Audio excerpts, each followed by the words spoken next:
Bismillahirrahmanirrahim. Assalamualaikum warahmatullahi wabarakatuh.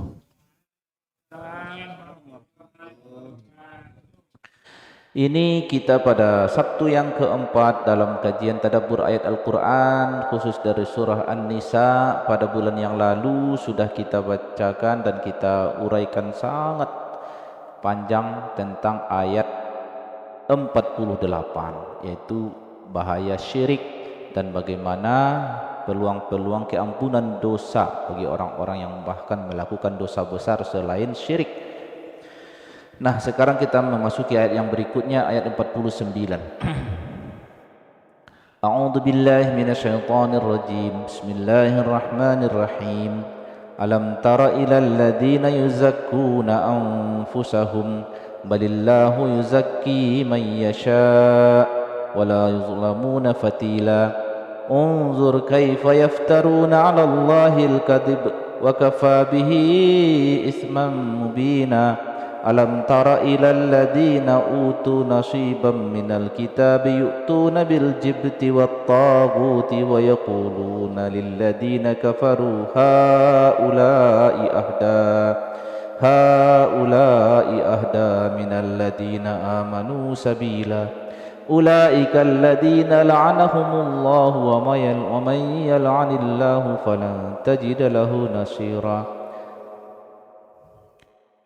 Ini beberapa ayat, bahkan setelah itu nanti ini ayat-ayat ini menyerang, menyindir, ya, mengulas kelakuan orang Yahudi. Lagi-lagi cerita Yahudi lagi nih. Kelakuan orang Yahudi. Jadi orang Yahudi ini paling sering diceritakan dalam Al-Quran. Paling sering kelakuan beragamanya sih yang diceritakan. Kelakuan beragamanya. Dan saya ingatkan lagi, Yahudi ini background ajaran yang mereka jalankan itu backgroundnya ajaran Islam, ya, jangan pikirin yang lain-lain. Orang Yahudi itu background ajaran mereka itu adalah ajaran Islam, ajaran Allah, ya, wahyu dari Tuhan. Itu background ajarannya yang diwariskan sejak dari Nabi Ibrahim, awalnya dari suhuf, beberapa lembaran ajaran diwariskan ke Nabi Yakub, cucu Nabi Ibrahim diwariskan terus secara turun-temurun dari putra-putra Nabi Yakub sampailah ke Nabi Musa alaihissalam. Dilengkapilah ajaran itu dengan kitab Taurat, dan kitab Taurat ini masa berlakunya lah panjang hingga Nabi Muhammad. Kenapa bukan hingga Nabi Isa? Karena Nabi Isa pun tetap mengamalkan Taurat gitu. Jadi kalau diakumulasi masa ajar kurikulum, nah ibaratnya kalau kita pakai istilah di sekolah, ya, ajaran Allah dengan Taurat ini lebih 2000 tahun, ya, hingga Nabi Muhammad itu. Nah, cuma bedanya di kalangan terbatas. Kalangan terbatas itu hanya untuk Banu Israel saja. Allah menghendakinya demikian, tidak untuk disiarkan ke seluruh bangsa. Jadi nanti kalau kita lihat sindiran-sindiran ayat Al-Quran terhadap kelakuan orang Yahudi, jadi jangan dibayangin mereka ini adalah kaum yang jauh dari ajaran itu. Mereka backgroundnya ajaran Allah Subhanahu Wa Taala. Nah, jadi sindiran di sini ayat 49 disindir gini. Alam taro, tidakkah engkau lihat? Tara di sini engkaunya maksudnya di situ Nabi Muhammad. Tidakkah engkau lihat wahai Muhammad sallallahu alaihi wasallam kepada orang-orang yang yuzakkuna anfusahum, mereka itu mensucikan diri. Nah, yuzakkuna anfusakum, mensucikan diri itu artinya mengklaim. Jadi ada kata klaim di situ. Klaim itu artinya menyatakan bahwa kami ini, nah, yuzakkuna anfusahum, mereka menyatakan bersih terhadap diri mereka. Cara mereka orang Yahudi yang berpikir seperti itu, Allah mentahkan, Allah patahkan dengan kalimat setelahnya, bal, justru sebaliknya, Allahu yuzakki may yasha, Allah lah yang berhak menyatakan siapa yang bersih, siapa yang tidak bersih. Wala yuzlamuna fatila. Tidak ada dari hamba Allah ini yang dikasih cap kotor padahal bersih, tidak ada. Jadi yang berhak mengasih cap bersih ini siapa? Allah. Nah, masalahnya kejadiannya ini emang kejadian, ya, diberitakan dalam asbabun nuzul cerita ayat ini di Madinah, berarti kejadiannya kan karena ayat dari surah An-Nisa ini kan diwahyukan setelah hijrah, dan Nabi Muhammad SAW berinteraksi dengan orang Yahudi itu di Madinah. Ada beberapa komunitas Yahudi di Madinah itu, Bani Nadir, Bani Qainuqa, Bani Quraiza. Nah, agak sebelah utara sedikit ada Khaybar, satu kota kecil. Nah, itu warganya Yahudi. Jadi mereka warga Madinah, ya, mereka warga Madinah, bukan warga yang pendatang imigran baru. Udah lama, udah ratusan tahun juga mereka di situ di Madinah nih. Dan identitas mereka jelas, kami keturunan Bani Israel yang berdomisili di tengah-tengah lautan Arab. Nah, gitulah. Tapi mereka tetap menjalankan ajaran Taurat, ya. Kebiasaan-kebiasaan beribadah, ya. Pemahaman. Ya, jadi di tengah-tengah mayoritas Arab yang jahiliyah itu, mereka lah masyarakat yang lumayan beradab. Terbilang begitulah, karena mereka punya kitab, mereka ngaji gitu loh. Orang Arab mana kenal ngaji, orang jahiliyah mana kenal ngaji. Kalau orang tuh ngaji, ya kan, ada rumah ibadahnya, ada imamnya, sholawat sama tasbih, tasbih dan ininya. Itu Nabi Isa itu ahli zikir, ahli ibadah, ahli memuji Allah. Dia muji dengan nada suara yang bagus, ya. Dia membaca Zabur, suaranya bagus. Nah, banyak kali kelebihannya. Raja, suara bagus, ahli ibadah, ahli puasa. Keputusannya adil. Anaknya orang soleh jadi nabi. Tuh. Disegani. Dia raja pula. Nah, ini 1500 tahun ajaran Taurat itu belakangan rusak. Rusak di tangan kayak model-model kayak gini lah kelakuan orang Yahudi di Madinah nih. Kami enggak berdosa, Muhammad. Kalau toh kami ya berdosa, tapi pas kalau siang kami berdosa, malam bersih. Malam kami berdosa, pagi bersih. Nah, klaim itu enggak ada dudukannya. Enggak ada dudukannya secara akal sehat, enggak ada dudukannya dalam teks, baik dalam Taurat ataupun Injil pun, apalagi orang Yahudi enggak percaya pada Injil. Jadi kalau siapa yang menyatakan orang itu bersih? Allah. Kalau Allah nyatakan bersih, bersih. Kapan? Nantilah di akhirat. Pengadilannya di sana. Gitu kan? Tapi kita harus berusaha. Nah, makanya disebut dalam Al-Qad aflaha man tazakka. Beruntunglah orang yang membersihkan dirinya. Ya, tazakka itu artinya upaya membersihkan diri. Dengan cara apa? Beramal soleh dan minta ampun kalau berdosa. Gitu. Jangan lama-lama dalam dosa. Barang siapa yang melakukan dosa, segera ya tubuna min qarib. Jangan tunda. Nah, ini kelakuan yang seperti ini sama, bukan hanya Yahudi saja ternyata. Meskipun pada saat ayat ini turun, sindirannya terhadap orang Kristen juga sama. Orang Kristen itu sama, sejahat-jahatnya orang Kristen, dosa dia itu hanya di dunia. Semua masuk surga. Masuk surga. Iya dong. Menurut ini keyakinan mereka diceritakan. Kita menceritakan keyakinan mereka. Jadi kalau di pekuburan itu, ya mungkin prinsipnya dikatakan tenanglah engkau bersama Tuhan di surga. Dah selesai. Pokoknya orang Kristen itu nggak perlu takut. Tapi dosa itu mereka yakini ada. Tapi ya habis. Di dunia ini ya derita-derita yang dialaminya itu ya itulah, ya mungkin bangkrut, mungkin kalau sakit, mungkin entah bencana, mungkin segala macam lah, atau ketidaktenangan batin lah, segala macam lah. Tapi kalau sejahat-jahatnya dia mati masuk surga, ya kan? Mafia-mafia Italia itu kan orang Kristen yang masuk ke gereja mereka itu, ke gereja mereka. Nah, mafia, membunuh orang, mengedarkan obat-obat haram segala macam itu, jahatnya kurang apa itu. Ya. Tapi kadang ditagih sama pasturnya apa ini bayar gitu. Lunas, selesai, dosa lagi. Itu pernah nggak diajarkan Nabi Musa gitu? Nabi Isa nggak pernah. Itu kelakuan siapa? Jauh setelah Nabi Isa itu terjadi kelakuan kayak gitu. Jadi orang Kristen pun kena, gitu. Termasuk salib itu. Nggak pernah Nabi Isa bikin, nggak pernah. Tiba-tiba kultus jadi barang suci aja udah, gitu kan? Ya sama, ngarang, gitu. Jadi ngarang ini, baru ayat setelahnya nih, unzur kaifa yaftaruna 'ala Allahil kadzib. Perhatikan Tuhan Muhammad, kok bisa mereka mengarang kata yaftaruna 'ala Allahil kadzib. Mereka bilang ini ajaran Tuhan, padahal bukan ajaran Tuhan. Itu namanya berbohong atas nama Allah, mencatut Allah. Dia bilang kata Allah begini, ajaran Allah begini.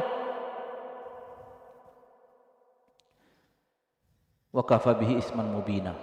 Jadi kalau di Kristen itu nggak boleh protes toh, nggak ada kritik, nggak boleh. Nggak boleh. Kalau kita nih di umat Nabi Muhammad itu biasa, nggak apa-apa. Aku nggak cocok deh rasa pendapatnya, nggak apa-apa. Ya, mau sama ustadz, mau sama kiai, nggak masalah. Tapi kalau di situ nggak bisa doktrin sebenarnya. Kayak gini. Ini juga sama, mengklaim, mencatut nama Allah untuk sebuah klaim. Kata Allah begini, kata Tuhan begini, kata Tuhan begini. Padahal nggak ada kata Tuhan begitu. Ini yang disebut yaftaruna 'ala Allah al-kadzib. Mereka ngarang kebohongan atas nama Allah. Jemaatnya kan nggak tahu. Ya begitu kata, ya, yakinlah dia. Wa kafa bihi ismam mubina. Cukuplah itu sebagai bukti bahwa itu dosa yang nyata. Nggak diragukan lagi, perbuatan itu dahsyat betul. Ya, nggak usah berbohong atas nama Allah ya. Aku bilang kata Pak Jokowi, padahal nggak ada katanya kayak gitu. Oi, marah Pak Jokowi sama aku. Ini pencemaran nama baik kalau kayak gini nih. Ngutip nama aku padahal aku nggak bilang kayak gitu. Fitnah ini kan gitu. Dosa, apalagi atas nama Allah, atas nama Rasul pun nggak boleh. Maka disebut man kadzdzaba alayya muta'ammidan falyatabawa maq'adahu 'alan nar. Barang siapa yang ngarang-ngarang terus dia bilang ini kata Nabi, itu sama artinya dia menyiapkan tempatnya di neraka. Jangan main-main. Ya, makanya dalam kita tradisi kita kaum muslimin ini, dalam hal mengutip perkataan Nabi Muhammad, kita harus ada verifikasi, asesmennya ketat. Kalau benar-benar sudah banyak data yang mengarah bahwa ini valid dari Nabi Muhammad, baru kita bilang sahih. Kalau enggak, ya sudah. Kita enggak bilang sahih, tapi enggak kita buang data itu. Kita ya pertimbangkan, tapi enggak dinyatakan ini valid dari Nabi. Enggak bisa kita bilang itu aja. Enggak bisa kita jadikan sebagai landasan hukum kalau enggak sahih. Jadi yang kita jadikan sebagai dasar hukum untuk menyatakan ini wajib, ini haram, ini wajib, ini haram, itu harus data Al-Quran sama hadis sahih. Kalau hadis yang tidak sahih, bukan data sampah, bukan, tapi tidak sah dijadikan sebagai dudukan untuk menyatakan ini wajib berdasarkan data ini. Ternyata datanya tidak sahih, maka kesimpulan membilang wajib itu enggak bisa. Paling top hanya sunat aja, wajib enggak ya, ada data tidak sahih datanya, terus kau bilang ini harus kita lakukan, mana datanya, ini cek, lemah ini, berarti kau bilang harus itu enggak bisa. Ya silahkan, bagi yang mau melakukan silahkan, bagi yang tidak enggak mengapa, begitu seharusnya, karena datanya tidak sahih. Karena saking jaganya kita jangan sampai mengutip, kita bilang ini dari Nabi Muhammad padahal bukan, saking jaganya. Jadi hanya yang data sahih saja yang kita jadikan untuk landasan menyatakan ini wajib atau ini haram. Kalau untuk ini sunat, ini makruh berdasarkan data ini, silakan, bisa walaupun bukan data sahih. Tapi kan sunat sama makruh doang gitu. Kalau untuk menyatakan wajib dan haram, enggak, itu harus data sahih. Itu kelakuan pertama, kelakuan orang Yahudi. Ada kelakuan berikutnya di ayat 51. Alam tara ilal ladina utu nasiba minal kitab. Tidakkah engkau perhatikan Muhammad orang-orang yang diberikan sebagian dari kitab? Kenapa disebut sebagian dari kitab? Ya artinya ada dua kemungkinan, bahwa orang-orang yang diceritakan ini klaim-klaim jago betul dengan Taurat padahal yang dia tahu dikit, atau disebut sebagian karena memang Taurat itu enggak seutuhnya ajaran Tuhan, karena Taurat dan Injil itu saling melengkapi, Taurat dan Injil itu. Oke, intinya masih orang Yahudi juga yang disindir dalam ayat ini sesuai dengan data-data asbabun nuzul yang sampai kepada kita. Apa kelakuan mereka? Yu'minuna bil jibti wat taghut. Malah percaya mereka kepada jibti dan taghut. Ini sebutan jibti dan taghut ini nanti ada penjelasannya. Terus mereka bilang pula, terhadap memuji orang-orang kafir di masa itu, yaitu yang dimaksud orang kafir di sini orang musyrik, warga Mekah. Mereka bilang warga Mekah yang musyrik ini lebih bagus ketimbang pengikut Nabi Muhammad. Ada juga kelakuan itu. Ini diberitakan Ka'ab bin Ashraf nih, Huyai bin Akhtab dan Ka'ab bin Ashraf. Ini yang diriwayatkan dalam asbabun nuzul, diriwayatkan dari Abdullah bin Abbas bahwa Huyai bin Akhtab dan Ka'ab bin Ashraf mereka berangkat ke Mekah. Dalam rombongan ceritanya apa tujuan mereka? Kelakuan yang begini, sebelum kedatangan Nabi Muhammad, orang Yahudi itu sering berwasilah. Berapa? Berwasilah kalau mereka konflik, terjadi perang antara mereka dengan orang musyrik. Kalau bagi mereka orang musyrik itu orang musyrik penyembah berhala kan? Kafir besar itu bagi orang Yahudi itu. Kafir. Kalau perang mereka, oh Tuhan, demi Nabi terakhir yang Engkau akan kirim, kami berwasilah dengan kebenarannya, tolong kami dengan itu. Demi keyakinan kami akan adanya Nabi terakhir yang Engkau janjikan, menangkan kami melawan orang musyrik ini. Itu biasa mereka lakukan karena sebelum kehadiran Nabi Muhammad, kelakuan warga di regional itu, teritorial itu, kerjakan perang mulu, konflik mulu, sering konflik, termasuk Yahudi dengan orang Arabnya. Jadi pas setelah Nabi Muhammad hijrah ke Madinah nih, dan Nabi Muhammad menyatakan, akulah utusan Tuhan yang terakhir itu, akulah yang dijanjikan Tuhan untuk kalian sebagai Nabi yang menyempurnakan ajaran Allah itu. Mereka enggak terima karena bukan Bani Israel. Dan gimana caranya? Kalau melawan dengan kekuatan mereka sendiri, mereka sedikit. Jadi satu-satunya harus ada ada siasat-siasat lah. Terjadilah berangkat Huyai bin Akhtab dan Ka'ab bin Ashraf nih ke Mekah. Misinya apa? Misinya menjalin karena begini teori mereka. Kan Muhammad ini bukan teman kita. Musuhnya musuhku adalah temanku, kan gitu ya. Musuh dari musuhku. Nabi Muhammad musuh bagi orang Yahudi ini enggak benar nih. Ini nabi palsu nih. Kita harus hadang nih. Masalahnya kita enggak mampu. Terus gimana dong? Pakai kekuatan apa itu? Siapa musuh dia? Musuh dia orang sekampung dia di Mekah. Dia pindah dari Mekah ke Madinah ini kan karena aku enggak suka orang sama dia. Oke, kalau kayak gitu kita ke Mekah. Pergi orang itu ke Mekah. Karena mereka tahu orang Mekah memusuhi Nabi Muhammad. Terjadi dialog. Orang Mekah ini tahu orang Yahudi ini amalannya kan mirip-mirip Nabi Muhammad. Ada sholat, anti berhala. Muhammad nih kayak gitu. Dia tiba-tiba datang ngaku-ngaku utusan Tuhan, mirip pula kayak kalian. Kayaknya kalian tahu deh, sebenarnya model-model ajaran Muhammad nih dibanding kami itu bagus yang mana? Orangnya emang kalau tradisi kalian kayak mana? Ya tradisi kami setiap musim haji kami melayani tamu-tamu Tuhan yang datang ke Ka'bah nih. Kami siapkan mereka tempat tinggal, air minum, kami jaga keamanan mereka. Kami jaga tanah haram ini. Oh, bagus dong. Kami jaga silaturahim. Malah Nabi Muhammad itu memecah belah antara ayah dan anak gara-gara pengikutnya jadi pecah. Yang satu pindah, pecah gara-gara kedatangan Nabi Muhammad. Kalau kayak gitu kalian yang bagus, pengikut Nabi Muhammad yang jelek katanya. Segitunya, padahal mereka tahu ini penyembah berhala. Di keyakinan mereka penyembah berhala itu kafir besar. Hanya karena untuk mendapatkan simpati, untuk mendapatkan koalisi, rela mereka mengorbankan keyakinan mereka itu sampai keluar pernyataan, oh bagus kalian gitu. Hanya tujuannya buat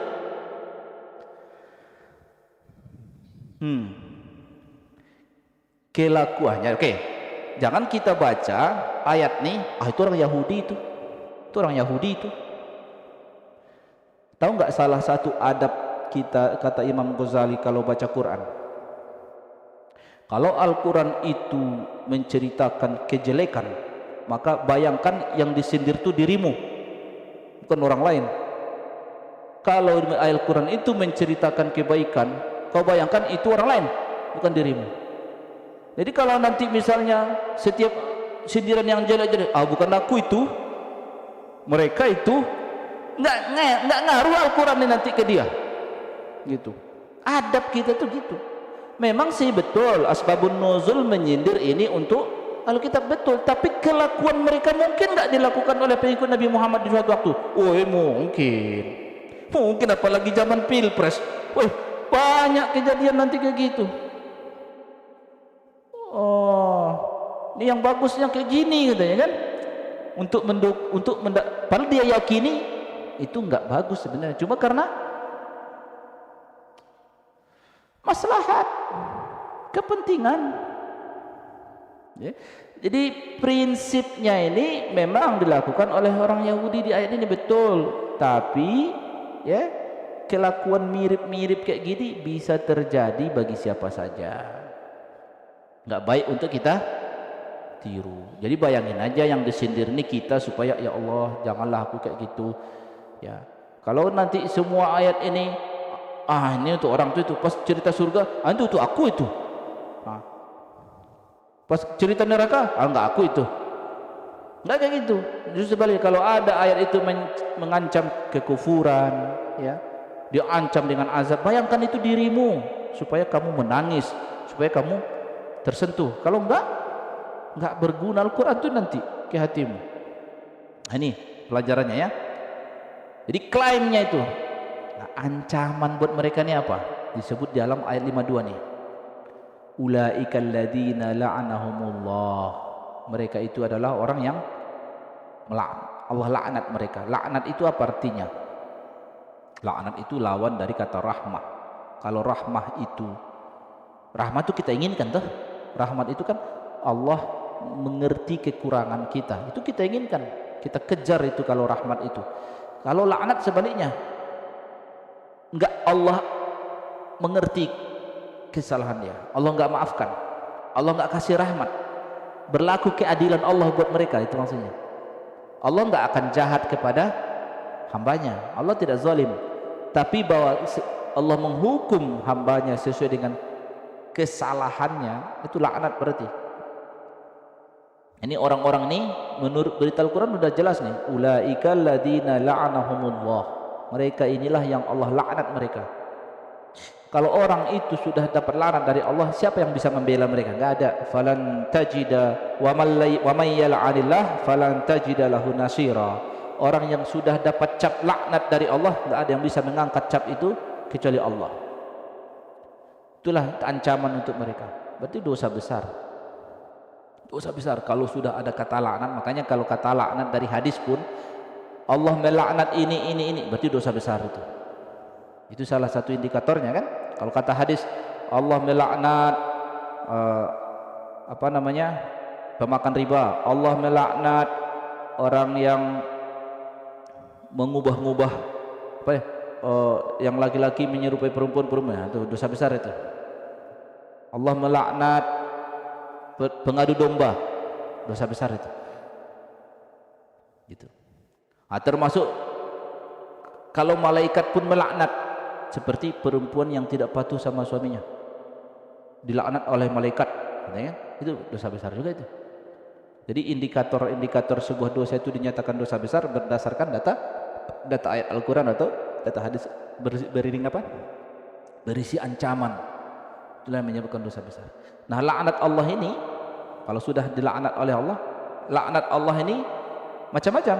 Yang data-data Al-Quran yang Allah laknat siapa? Iblis.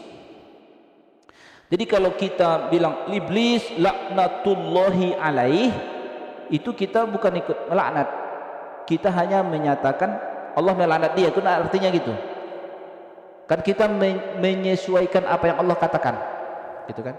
Itu biasa dalam adab kita. Contoh misalnya, kenapa kita kalau menyebut nama sahabat Rasul kita bilang radhiyallahu anhu? Kenapa? Karena menyesuaikan Allah bilang dalam Al-Quran radhiyallahu anhum, Allah meridhoi mereka. As-sabiqunal awwaluna minal muhajirin wal ansar, itu Allah bilang untuk mereka itu radhiyallahu anhum. Lalu kita menyamakan ucapan itu, Allah meridhoi mereka, ya udah Allah meridhoi mereka kita bilang kan. Kenapa kita bilang kalau Nuh alaihi salam? Karena Allah bilang alaihi salam, Allah salamun alaihim, salamun ala Ibrahim, salamun ala Nuh, salam itu. Lalu kita bilang alaihi salam. Kata kita ikut menyatakan saja, Allah menyatakan begitu, kita pun menyatakan yang sama. Sama kalau misalnya kalau orang baca Al-Quran, selesai baca sadaqallah, sama, karena Allah bilang waman asdaqu sadaqallah wa sadaqallah, kata Allah dalam Al-Quran kan, kita menyamakan saja. Itu Allah melaknatnya dalam Al-Quran, kita pun menyatakan la'anahullah, gitu kan. Tapi kalau pengikut Nabi Muhammad karena dia marah, kesal, dia bilang la'anatullah alaika, itu enggak boleh. Sama-sama pengikut Nabi Muhammad tidak untuk saling melaknat. Allah Nabi Muhammad pernah ditegur jangan melaknat. Itu bukan akhlak Nabi Muhammad. Jadi kita enggak boleh sesama pengikut Nabi Muhammad, enggak boleh. Kita melaknat, kita ikut menyampaikan kata laknat sesuai yang Allah sampaikan saja dalam Al-Quran atau yang disampaikan Nabi Muhammad dalam hadis. Lebih dari itu jangan. Itu bukan, kita tidak baik untuk menjadi umat pelaknat, sebentar-sebentar laknat. Kadang laknat itu diartikan kutuk. Makanya sering ku bilang, cerita Malin Kundang itu hanya cocok diceritakan buat anak-anak, tidak cocok untuk akhlak ibu-ibu. Melaknat anaknya, enggak, itu bukan akhlak baik. Ibu itu sifatnya seharusnya penyayang, memaafkan, gitu, rela berkorban demi anak, enggak sedikit tersinggung, kecewa, jadi batu katanya. Jangan. Kalau ada mak-mak mungkin terinspirasi kisah itu kali yang banyak, tiba-tiba ngamuk sama anaknya, didoakannya yang jelek. Paling yang bagus kita doain yang bagus kan. Bukan ada kisah Imam Sudes ya, emaknya itu marah di sama anaknya, jadi Imam Masjidil Haram aja kau. Jadi enggak dengan yang buruk ya, gitu. Enggak bagus ya. Hanya satu peluang kita boleh mendoakan yang buruk, dalam Al-Quran disebut la khaira, ayatnya dalam surah An-Nisa juga itu, ayat itu la khaira illa man zulima, ayatnya itu. Ini la yuhibbullahul jahra bis-su'i minal qawli illa man zulima. Allah tak suka menyatakan perkataan yang berisi kontennya buruk untuk mendoakan orang buruk, orang lain, mendoakan yang buruk orang lain, enggak boleh. Allah enggak suka itu. kecuali kalau dia pada posisi dizolimi oleh yang bersangkutan. Hanya itu pun keringanan doang, nggak dianjurkan, nggak dimaafkan. Habis dia kon disakiti, diserobot tanahnya, dia lemah, yang menyerobot lebih kuat. Ya Allah, aku nggak ridho, tolonglah hancurkan semua kekayaannya, anaknya dan keturunan sampai 7 lapis, gitu-gitu. Allah sayang sama orang yang dizolimi, ya udahlah, biarin. Tapi apakah Allah kabulkan? Enggak ada jaminan Allah kabulkan itu ya. Cuma ya perkataannya itu dimaafkan. Karena Allah kasihan. Tapi enggak dikabulkan loh. Enggak dikabulkan. Allah enggak, kalau seandainya Allah kabulkan semua doa yang buruk, dari dulu udah hancur bumi ini. Enggak. Kalau seandainya dari dulu Allah kabulkan doa yang buruk, oh dari dulu udah hancur bumi, enggak hidup kita kali. Setiap orang mendoakan yang buruk gampang kali. Jadi enggak dianjurkan ya, sebenarnya enggak dianjurkan. Cuma dimaafkan bagi orang yang tadi dizolimi. Ya, adab-adab kita dalam ini amal perkataan tuh salah satu perkataan doa kan. Doa itu kata-kata. Jadi dalam kata-kata ini ada anjurannya, jangan mendoakan yang buruk. Nabi Muhammad sangat menjaga itu. Sayang betul Nabi Muhammad kepada umatnya. Nah, ini laknat dari Allah. Kalau sudah dilaknat oleh Allah, sorry, tidak akan ada yang bisa mendapatkan pertolongan untuk mereka itu.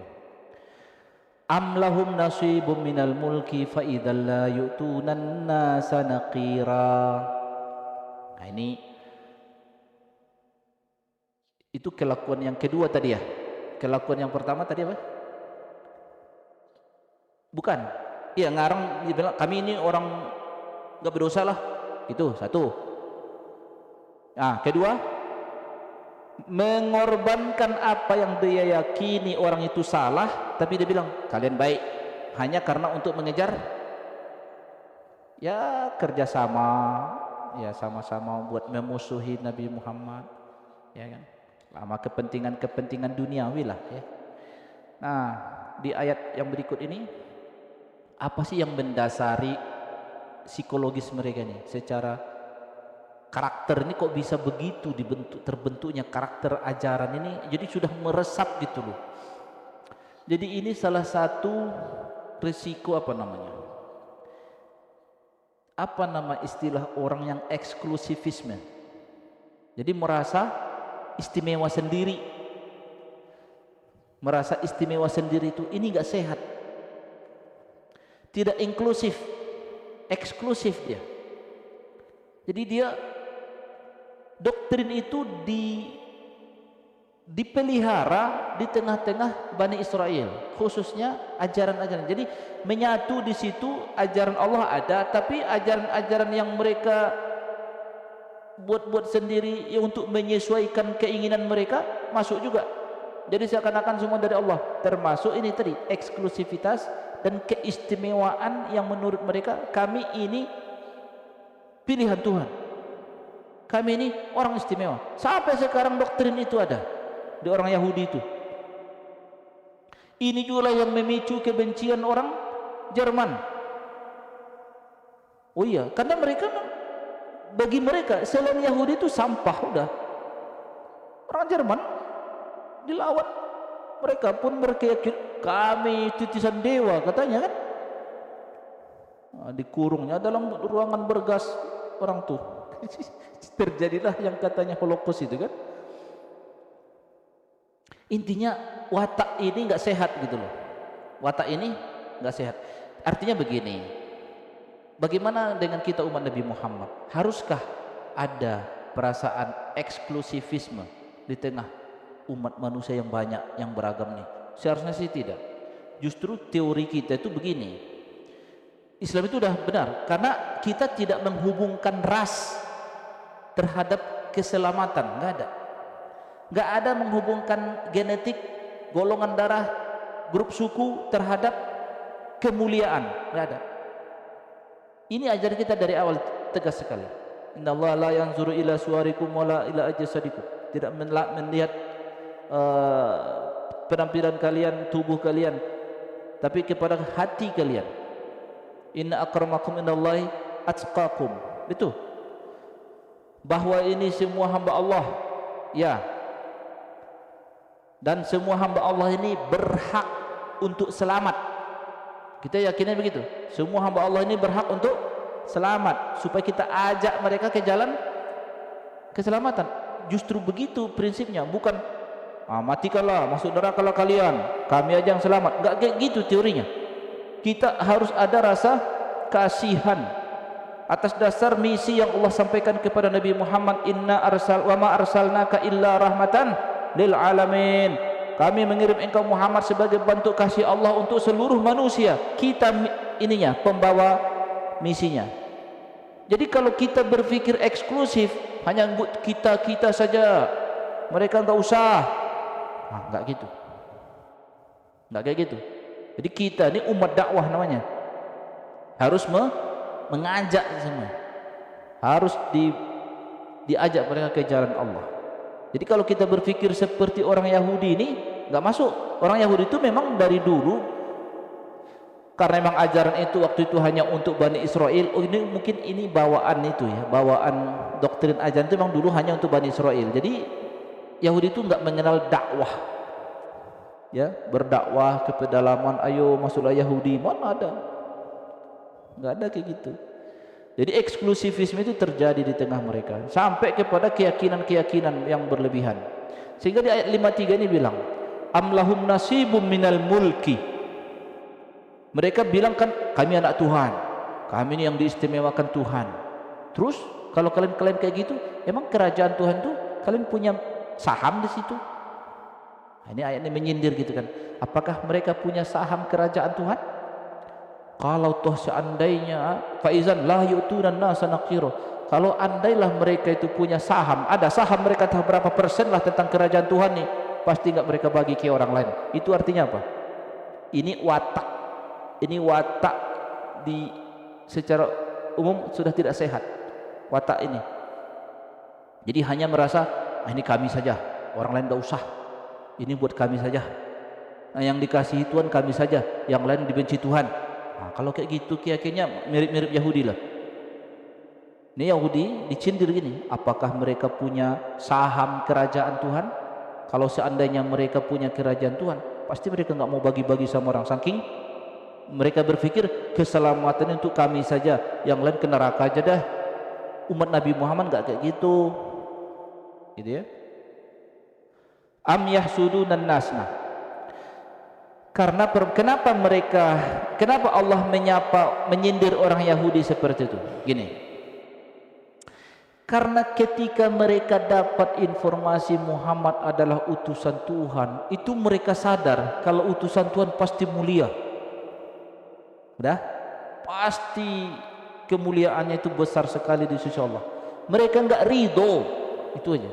Mereka enggak ridho itu didapatkan oleh Nabi Muhammad. Itu aja. Dengki. Kami enggak ridho kok dia gitu. Mirip iblis sama Nabi Adam. Persis banget. Makanya awal-awal surat Al-Baqarah itu diangkat tema itu. Karena banyak menyindir kelakuan orang Yahudi juga kan di surat Al-Baqarah itu. Enggak ridho dia. Karena dia tahu kalau utusan Tuhan pasti mulia banget gitu. Dan dia paling mulia dari seluruh manusia. Terjadilah hasad ya. Am yahsudunan nas ala ma atahum min fadlihi. Ataukah jangan-jangan mereka itu hanya dengki kepada orang yang dimaksud di dalam An-Nas ini valid, semua ahli tafsir mengatakan itu Nabi Muhammad. Apakah mereka tak ridho karena ini Allah anugerahkan ke Nabi Muhammad derajat kenabian itu? Ya jawabannya iya betul, itulah jawabannya, itulah pangkalnya. Sampai kelakuan-kelakuan mereka itu banyak yang tadi, sampai mereka berkoalisi dengan orang musyrik pun mereka lakukan hanya gara-gara pokoknya Nabi Muhammad ini harus kita tenggelamkan. Mereka dengki kepada Nabi Muhammad gara-gara Allah berikan karunia itu kepada Nabi Muhammad, bukan kepada mereka dari garis keturunan Nabi Yakub. Terserah Allah lah. Karena begini, logikanya tadi dengan ayat 53, emang mereka punya saham kerajaan Tuhan sampai mereka harus merasa kami gak setuju? Kalau kau pemilik saham berhak bilang aku gak setuju. Ini kau pemilik saham bukan? Yang raja sesungguhnya Allah, tiba-tiba kau mengklaim sendiri kami gak setuju kalau dia utusan Tuhan. Dari mana datangnya klaim itu? Ayat ini gitu. Apakah mereka punya saham kerajaan Tuhan sehingga mereka tak mau berbagi dengan orang lain? Wajar kalau mereka punya saham kerajaan Tuhan. Tapi apa mereka punya saham kerajaan Tuhan? Ya enggak kan? Jadi ini apa, kelakuan apa nih? Yahsudunan nasa ala ma atahumullahu min fadlih. Tapi Allah masih berusaha melunakkan hati mereka. Orang Yahudi, gini loh, gini. Jangan kalian merasa tersisihkan karena Allah memilih Muhammad bukan dari nasab kakek kalian. Sebelum kakek kalian itu Allah memilih Ibrahim. Nah, Ibrahim itu kan masih di atasnya, masih dibujuk lah ibaratnya, masih dibujuk. Orang Yahudi masih dibujuk. Iya, apa masalahnya? Kan kalian kan memuliakan Nabi Ibrahim juga. Nabi Muhammad ini kan kalian tahu dia dari keturunan Nabi Ibrahim. Gak ada keraguan mereka. Sama, masih serumpun. Gak usah benci-benci kali. Ibaratnya begitu. Itu pun gak mempan. Wah, pokoknya harus dari kami. Kayak gitu betul. Kekanak-kanakan betul. Apa masalahnya? Ini keturunan Nabi Ibrahim dari Ismail. Nabi Ibrahim itu dimuliakan. Di ajaran Yahudi itu sama. Ajaran itu dimuliakan. Kuburannya sekarang di sana diziarahi. Mereka itu cari barokah mereka di situ. Ibrahim, Abraham. Nah, ini Muhammad ini dari situ juga. Faqad ataina ala Ibrahim alkitab wal hikmah wa atainahum mulkan azima. Ini kalian juga kan seharusnya begitu ya.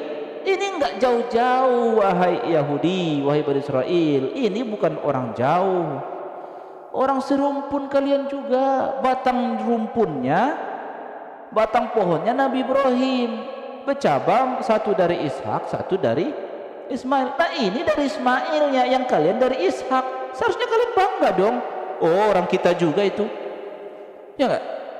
Coba kita kalau kita biasanya kan pergi ke luar negeri, ketemulah orang Minang sama orang Jawa, pasti apa? Oh, sama-sama orang ini kan gitu seharusnya kan. Biasanya orang kalau semakin sedikit pasti mencari kesamaan yang kalau selama aja masih kesamaan. Oh ya, saya juga orang Indonesia. Samalah kita orang gitu. Jadi ini kelakuan Yahudi. Dulu telah kami berikan kepada keluarga Ibrahim itu, maka disebut Ibrahim itu Abul Anbiya, Alkitab wal hikmah. Berarti kalau keluarga Ibrahim diberikan oleh Allah Alkitab, karena enggak ada yang diberikan oleh Allah ajaran di luar keluarga Ibrahim.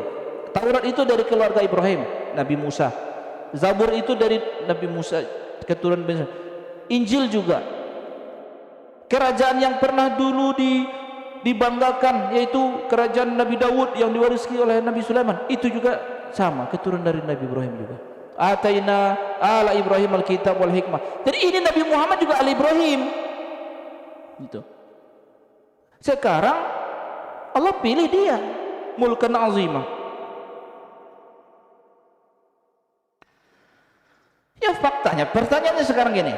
Oke, kalian bilanglah Muhammad ini enggak valid gara-gara kalian tak suka. Sekarang kita uji, apakah semua Yahudi menolak Nabi Muhammad? Jawabnya tidak.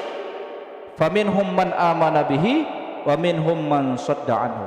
Faktanya ulama besar Yahudi beriman. Kaget mereka, kok percaya dia? Iya, ini aku nggak bisa membantahnya. Dia utusan Tuhan, dia beriman, dimuliakan tempatnya di sisi kaum muslimin. Sebagai sahabat yang kita ucapkan nama dia, kita sertakan radhiyallahu anhu. Gitu. Jadi kalau seandainya semua Yahudi menolak, mungkin oke lah. Ini enggak. Berarti Kalian-kalian yang menolak ini sebenarnya hanya masalah gengsi sama nggak ridho saja, dengki aja, gitu kan? Kalau yang menolak itu wakafa bi jahannama sa'ira, habislah giliran kalian jahanam lah. Tunggulah nanti ancaman buat mereka nanti di pengadilan lah, di akhirat nanti diangkat ini, karena mereka ini enggak masuk dalam rombongan umat Nabi Musa lagi karena ketemu dengan Nabi Muhammad.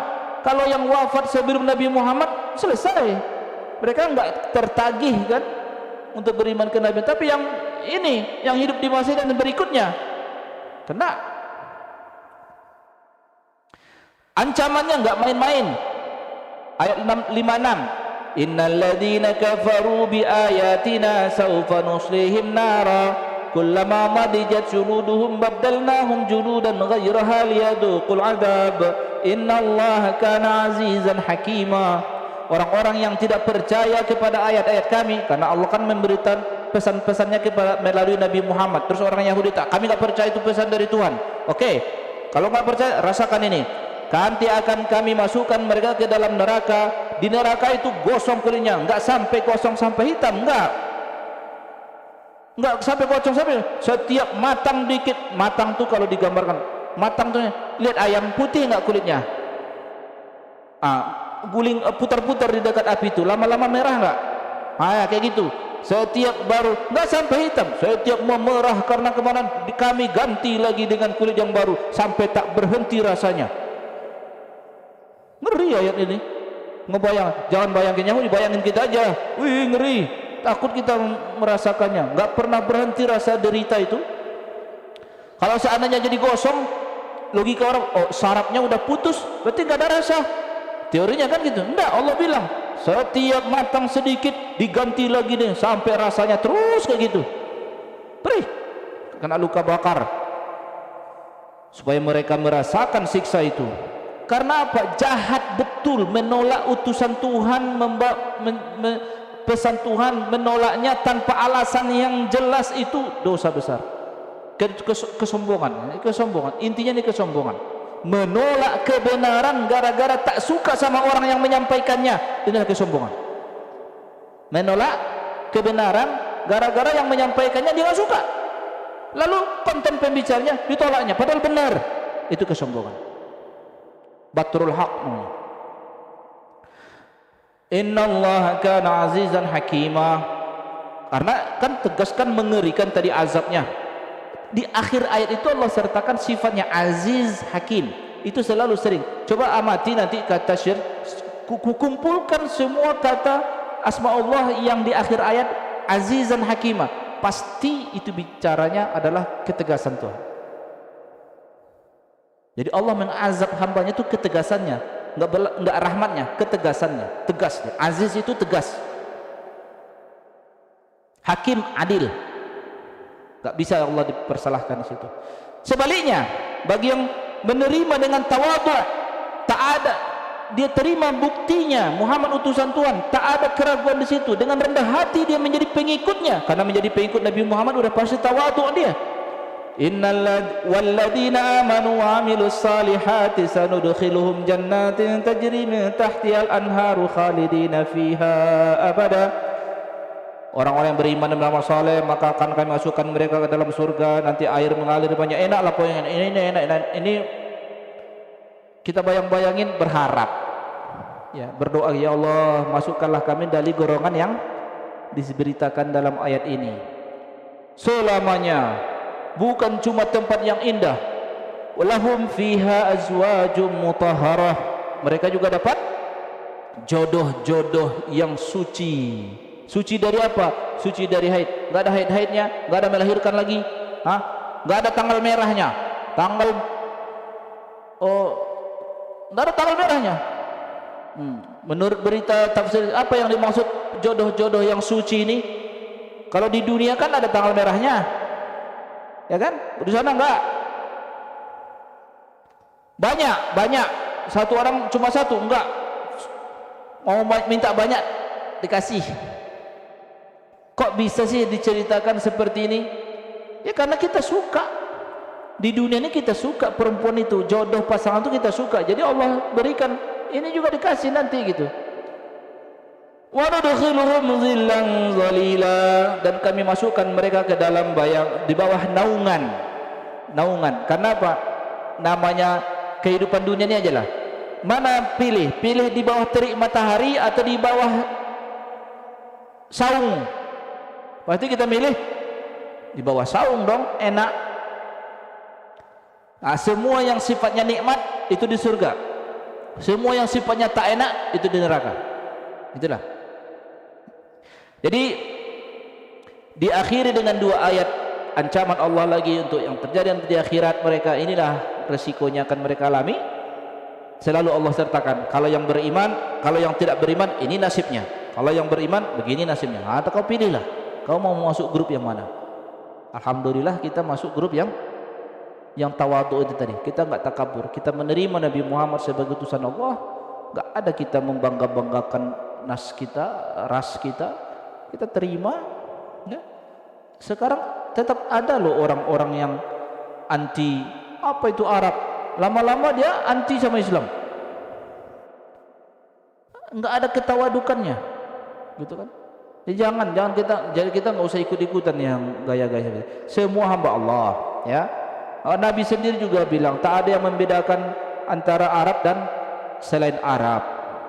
Nabi bilang begitu. Udah, kita tawadhu menjadi pengikut Nabi Muhammad SAW. Berharap kita ketawadukan inilah yang menyelamatkan kita nanti di sisi Allah Subhanahu wa taala. Alhamdulillahirabbil alamin.